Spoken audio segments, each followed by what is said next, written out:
Good day, everyone. I am Michael Casil. My topic for today is about famous Filipino in the field of science. School science is filled with names of foreign scientists like Albert Einstein, Galileo Galilei, Isaac Newton, Michael Faraday, Charles Darwin, and many more. So now let's get to know about the foreign scientists and their contribution in the field of science. First is Albert Einstein. Albert Einstein Albert Einstein is the father of modern physics. He was born on March 14, 1879 in Kingdom of Württemberg. Albert Einstein father was Hermann Einstein and his mother is Pauline Koch. Albert Einstein was born into a Jewish family. In 1905, he completed his thesis which entitled A New Determination of Molecular Dimensions. Einstein published his four groundbreaking papers. The papers provided information on the photoelectric effect, Brownian motion, the special theory of relativity, and the equivalence of matter and energy. This paper brought Einstein into famous and was recognized as the leading scientist. The chemical element Einsteinium was named for him. Albert Einstein was died at Princeton, New Jersey, United States on April 18, 1955 at the age of 76. Second is Galileo Galilei. Galileo Galilei, born on February 15, 1564 in Pisa, Italy, died January 8, 1642, RC3 near Florence. Galileo Galilei is an Italian natural philosopher, astronomer, and mathematician who made fundamental contributions to the science of motion, astronomy, and strength of materials, and to the development of the scientific method. His formulation of circular inertia, the law of the falling bodies, and parabolic trajectories marked the beginning of a fundamental change in the study of motion. His insistence that the book of nature was written in the language of mathematics changed natural philosophy from a verbal, qualitative account to a mathematical one in which experimentation became a recognized method for discovering the facts of nature. Finally, his discoveries with the telescope revolutionized astronomy and paved the way for the acceptance of the Copernican heliocentric system, but his advocacy of that system eventually resulted in an accusation process against him.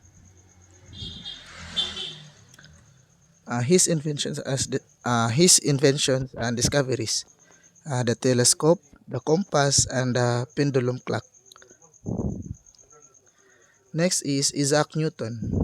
In full name is Sir Isaac Newton, born December 25, 1642, and died on January 4, 1643, New Style, Woolsthorpe,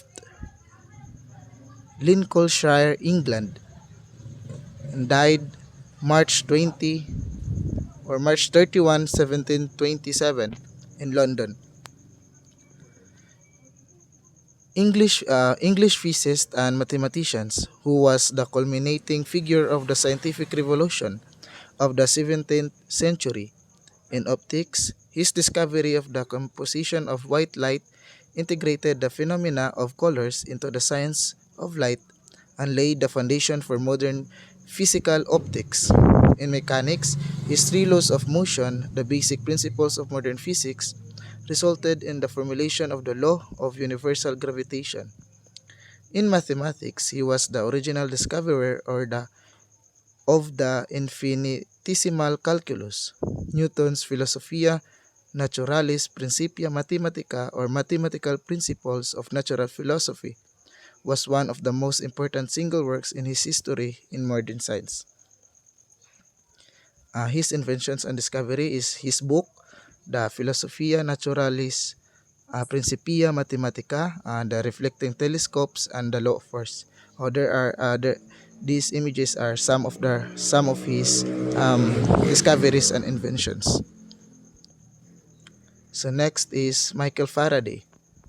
Born on September 22, 1791, and died on August 25, 1867.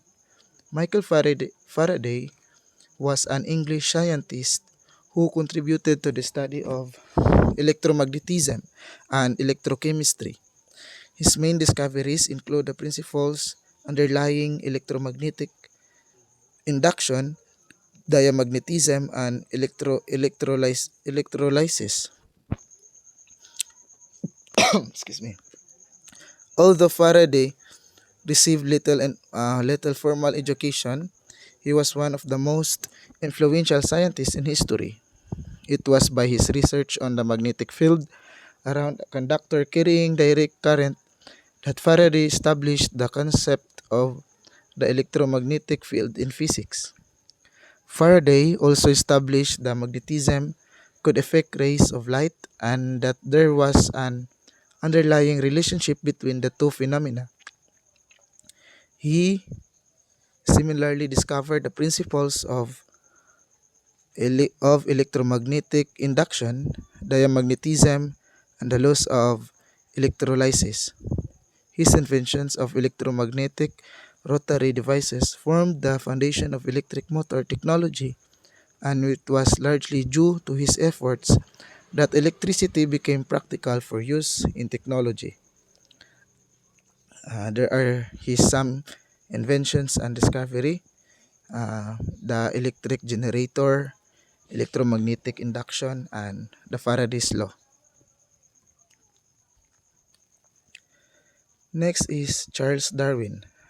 In full name is Robert Darwin, born on February 12, 1809 in Shrewsbury, Shropshire, Shropshire, England, and died on April 19, 1882 in Down, Kent. He is an English naturalist whose scientific theory of evolution by natural selection became the foundation of modern evolutionary studies. And a feeble country gentleman, Darwin at first shocked religious Victorian society by suggesting that animals and humans shared a common ancestry. However, his non-religious biology appealed to the rising class of professional scientists, and by the time of his death, evolutionary imagery had spread through all of science, literature, and politics. Darwin himself, an agnostic, was accorded the ultimate British accolade of burial in Westminster Abbey, London. His invention as discovery is the microscope and the theory of evolution. Now let us proceed the Filipino scientists and their contribution in the field of science. First is Ramon Cabanos Barba, known for his outstanding research on tissue culture in Philippine mangoes.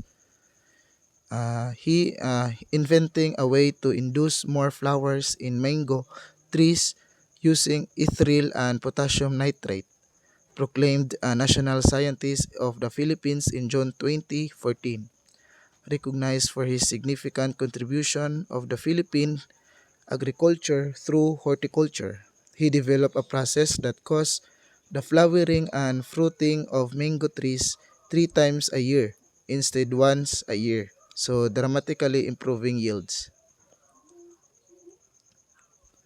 Second is Josefino Cacas Comiso, known for his works on observing the characteristics of Antarctica by using satellite images.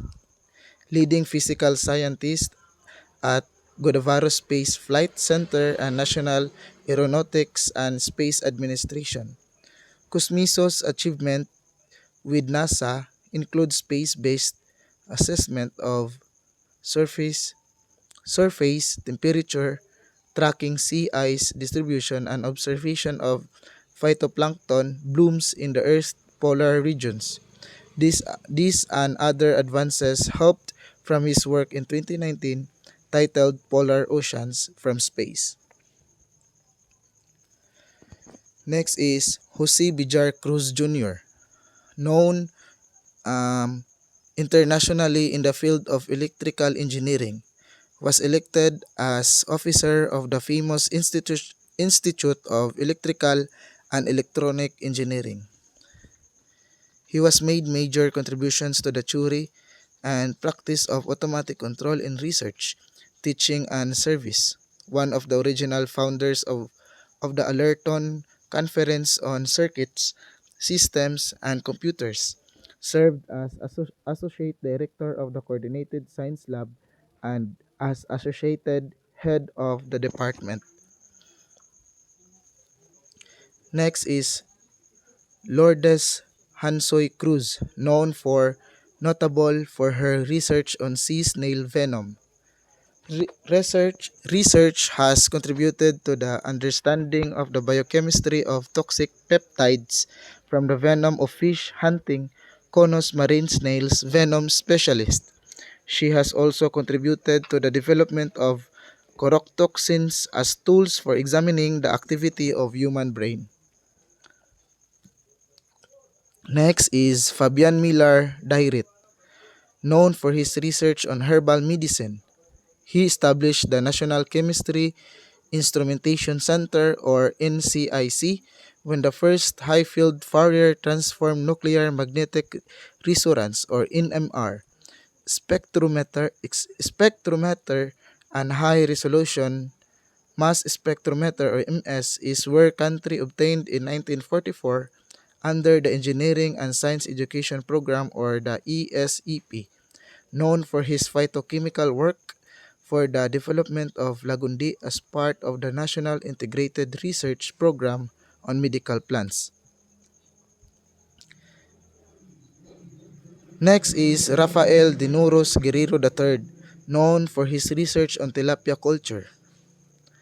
Was recognized because of his scientific and technical contributions to the growth of sex reversal and hatchery techniques that help the commercial fabrication of high-yielding market-sized tilapia in the Philippines and other nations.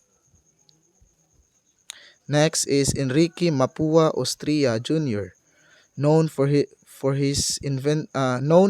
inventing the meconium drugs testing, recognized for his significant contributions in the field of pediatrics, especially in neonatal drug addiction, and his pioneering work on the detection of fetal exposure to drugs, tobacco, smoke, alcohol, and environmental toxicants by analysis of meconium. Next is Lilian Formalejo Patiña, known for doing research on plant biotechnology. She discovered a breed of calamansi and seedless pomelo and discovered micropropagation which established the banana industry in the Philippines. She is also an inventor of leaf bud cutting in cassava. Next is Marijo Panganiban Ruiz, known for being an outstanding educator and graph theorist, also known locally and internationally as an expert in graph theory and operations research, and her expertise in valued not only in academe but in different industry and sectors as well. Next is Gregory Ligot Tangunan, known for his research in the field of communication technology, a Filipino inventor of analog messaging in sending messages using fiber optics and digitalization for its processing. His patent is called stress bimorph MEMS, switches methods of making same. So now let us proceed the Other outstanding Filipino scientists in abroad. First is Cesar Saloma, an internationally renowned physicist born on March 28, 1960 in Tagbilan, Bohol, Philippines. Doctor of Philosophy in Physics, University of the Philippines, Quezon City, 1989. Saloma was recognized for his contributions to photonics and signal processing that were accomplished with colleagues and students at the NIP. Saloma led the development of a method to generate high contrast images of semiconductor sites via on photon, optical beam, induced current imaging, and confocal reflectance. So, uh, two color or two photon excitation with two confocal excitation beams is demonstrated with a Raman shifter and excitation light source. So, ito yung example niya, yung discoveries. Next is Edgardo D. Gomez, PhD. Born on November 7, 1838, Gomez is a Filipino biologist who was conferred the rank of National Scientist of the Philippines in 2014. He is a professor emeritus for marine biology at the University of the Philippines Marine Science Institute. As an archipelago with vast marine resources, Gomez saw the need of protect Philippines' resources in particular to coral reefs. He led the world's first national scale assessment of damage to coral reefs, leading to international conversion initiatives such as replanting of corals. He also pioneered giant clam o Tridacna gigas breeding stationed in Bolinao and other protective areas for coastal communities of the Philippines. So these are his awards and recognition. First award is National Scientist of the Philippines for Marine Biology in 2014, Pew Marine Conservation Fellow in 2001, Presidential Lingkod Bayan Awardee in 2000, academician by the National Academy of Science and Technology or NAST in 1993, the Outstanding Filipino Two-Field Award for Science Marine Biology in 1992, and last is laureate in the United Nations Environmental Program or UNEP Global 500 Rule of Honor in 1989. Next is William Padulina. He is chemistry and president of National Academy of Science and Technology or NAST Philippines, born on November 15, 1946 in Pasay.